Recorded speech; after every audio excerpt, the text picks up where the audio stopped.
Today's idiom is "that's what I am talking about." This powerful phrase is used to express strong agreement, approval, or satisfaction when something precisely matches what you desired or expected. It signals that a situation or statement perfectly aligns with your thoughts, bringing a sense of fulfillment or validation. Its origin is rooted in everyday conversational English, naturally evolving from common words in the mid-20th century rather than a specific historical event. It's a very direct and common way to show enthusiasm and complete understanding in daily interactions. Let's see how we can use this phrase in action. Imagine a thrilling moment in a sports game. You might hear someone exclaim, "The team just scored the winning goal. That's what I am talking about." Here, the speaker is expressing intense satisfaction and excitement because the outcome is exactly what they hoped for. Now consider a professional setting. Someone could say, "Our new project plan includes all my suggestions and even more innovative ideas. That is what I am talking about." In this context, the idiom conveys strong approval and delight that the plan perfectly aligns with their vision and exceeds expectations. Both examples demonstrate how "that's what I am talking about" powerfully communicates enthusiasm and affirmation, whether for an exciting event or a well-executed plan. Now, let us look at some similar expressions. First, "You took the words right out of my mouth." This phrase is used when someone else says exactly what you were about to say, emphasizing a perfect alignment of thoughts. It's more about shared thoughts. Another close alternative is simply "exactly." This is a direct and concise way to express complete agreement with a statement, while "exactly" is a simple affirmation, and "you took the words right out of my mouth" highlights shared verbalization. "That's what I am talking about" conveys a deeper sense of satisfaction and approval, often with a hint of enthusiasm for an ideal outcome. To sum up, "that is what I am talking about" is your go-to phrase for expressing strong satisfaction, agreement, or approval when something aligns perfectly with your expectations. It is a natural, everyday expression that has become a staple in English conversation since the mid-20th century. Remember to use it with enthusiasm. Whether you are celebrating a win or confirming a great idea, this idiom will clearly communicate your positive affirmation. Keep practicing, and soon you'll be using "that's what I am talking about" just like a native speaker.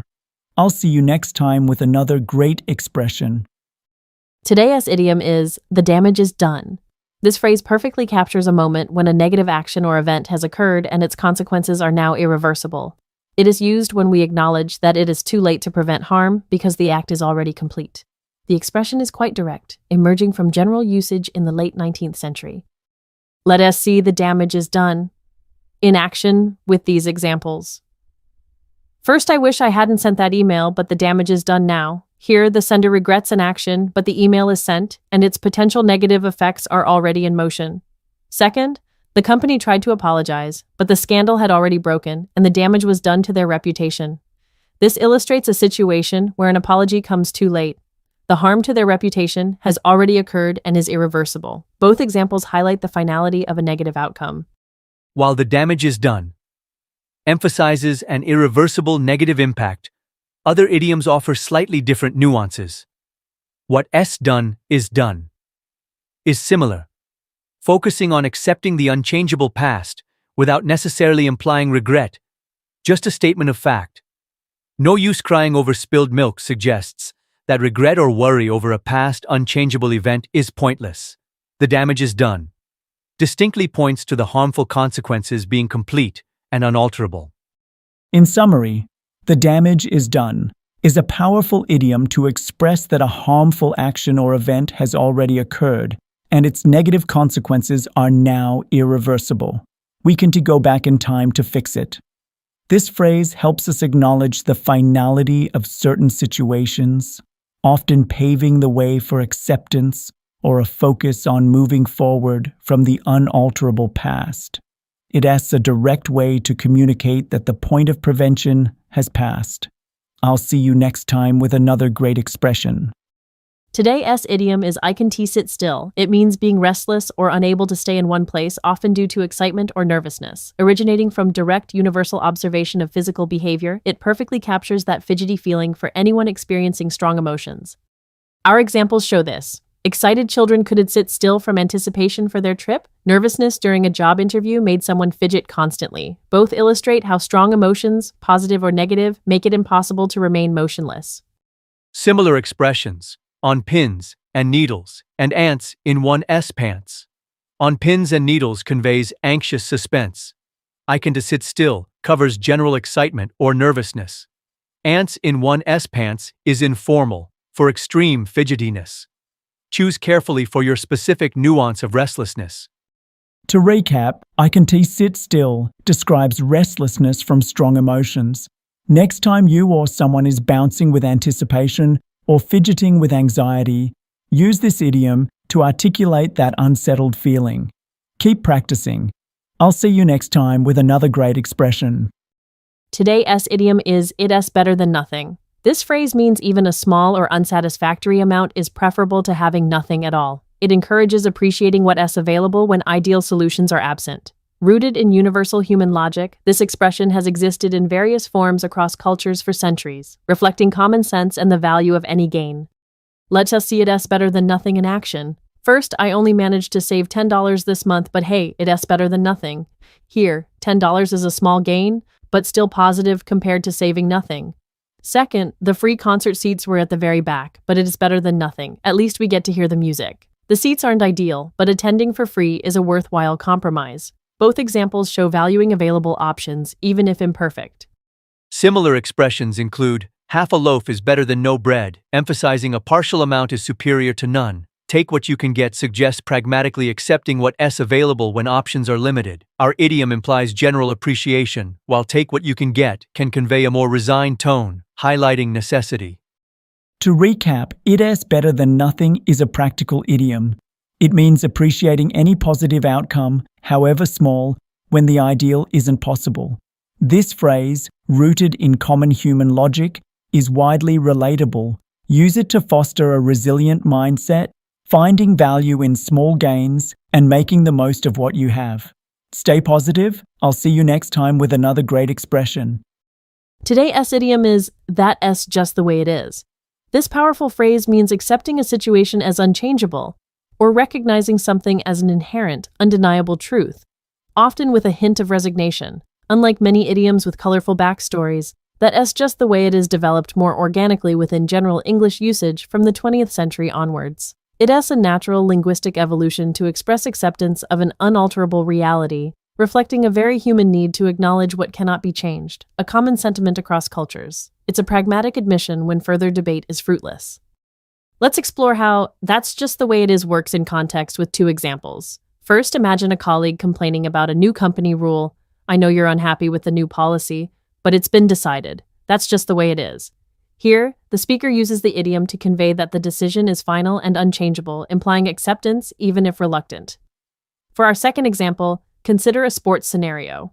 "Our team always struggles against them. They're just a stronger opponent. That's just the way it is." In this case, the idiom highlights an inherent, almost fated characteristic, the opponent's superior strength, which the speaker accepts as an unalterable fact. Both examples show it signifies resignation to an unavoidable reality. When facing unchangeable realities, a couple of similar expressions come to mind.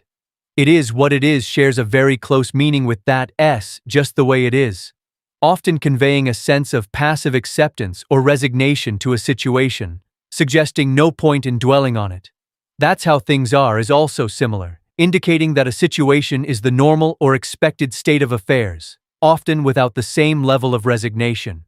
While "that's just the way it is" emphasizes the fixed nature of a specific situation, "it is what it is" often implies acceptance of a broader outcome, and "that's how things are" points to a general truth or pattern.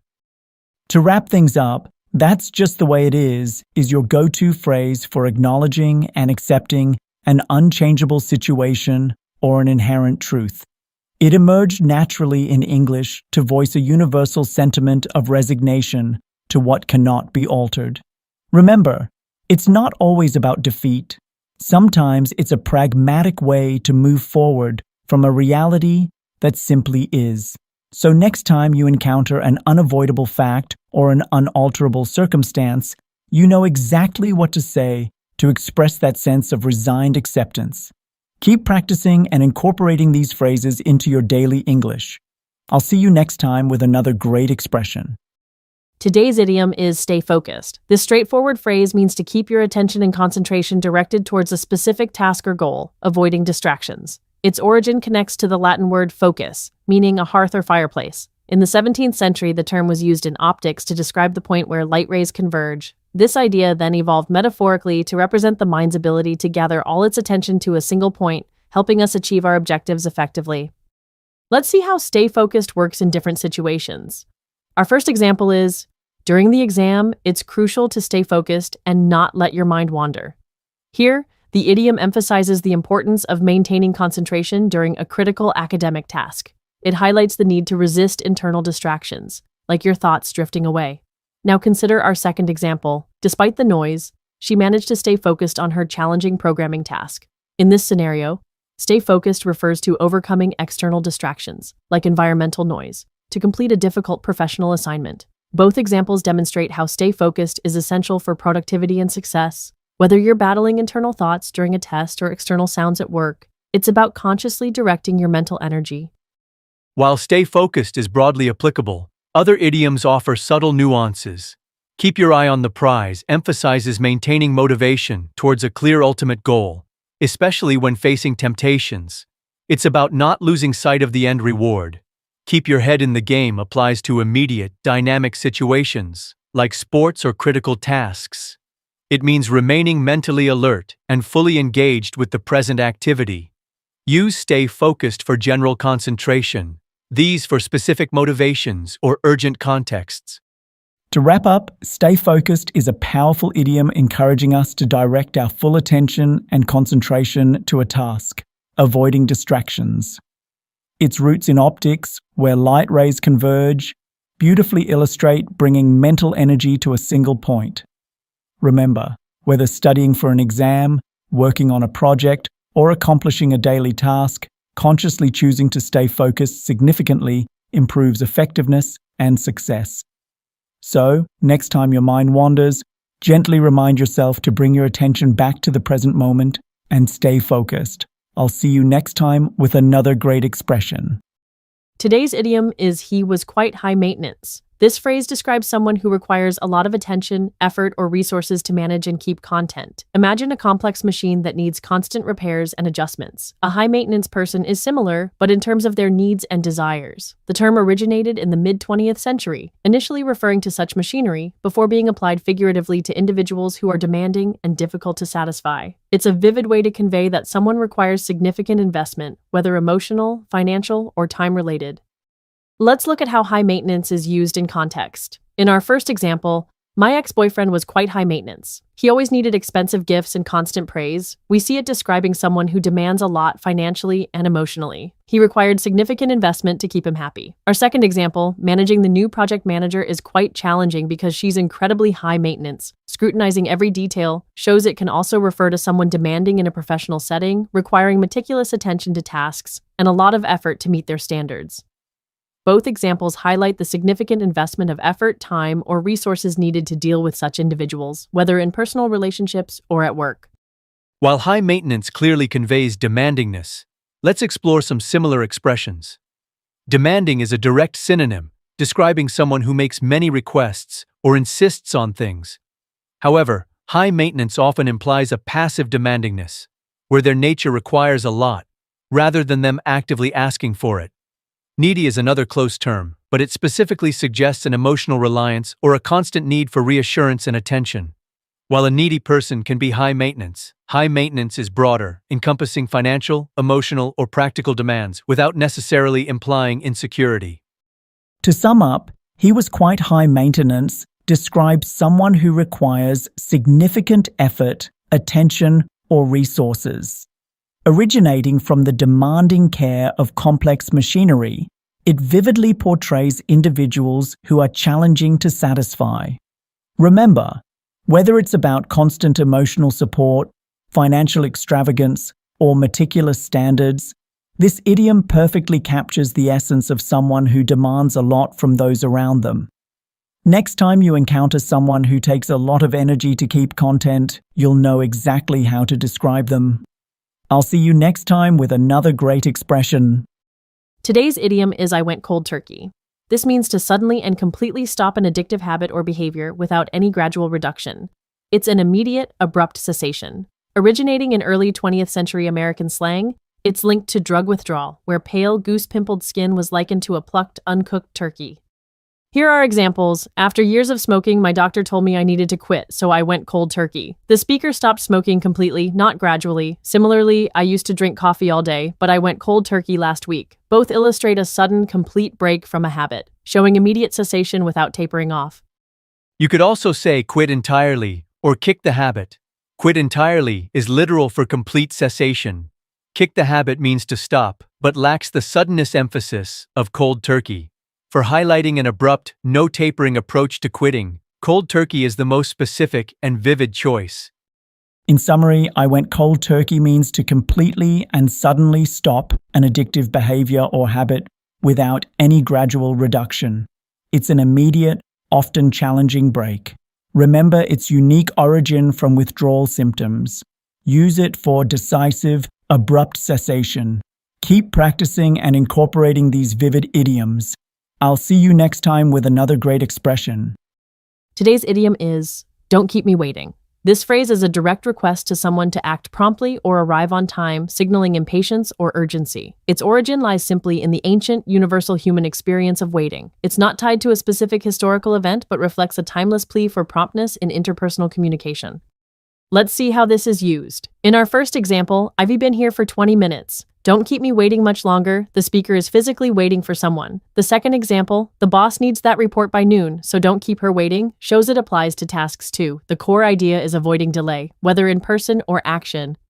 Similar phrases include hurry up, which is a direct command for speed. Time is of the essence is more formal, emphasizing that promptness is critical. Don't keep me waiting focuses specifically on the impact of delay on the person waiting, often carrying a slightly more personal or impatient tone. To sum up, don't keep me waiting is a straightforward, universally understood request to avoid delay. It expresses urgency and often a touch of impatience. Use it when you need someone to be prompt, whether for an arrival or an action. It's effective and leaves no room for misunderstanding. I'll see you next time with another great expression. Today's idiom is get with the program. It means to adapt to the current situation, accept new plans, or understand what is expected. Originating from British broadcasting and theater in the mid-20th century, it literally meant following a scheduled broadcast or performance. Now it encourages conformity with current plans. Get with the program emphasizes adopting new software, aligning with company changes in our first example. The second shows it in a team context, urging members to embrace a new strategy. Both highlight aligning with current plans or expectations for effective teamwork or progress. Get on board is very similar, suggesting agreement and participation in a plan. Fall in line implies stricter obedience or conformity to rules. Get with the program focuses on understanding and adapting to a general plan or current way of doing things, less about strict command. To recap, get with the program means to adjust to current plans, expectations, or methods. Originating from British broadcasting, it urges adapting to new developments or integrating with an existing system. Use it to encourage unity and progress within a group or situation. I'll see you next time with another great expression.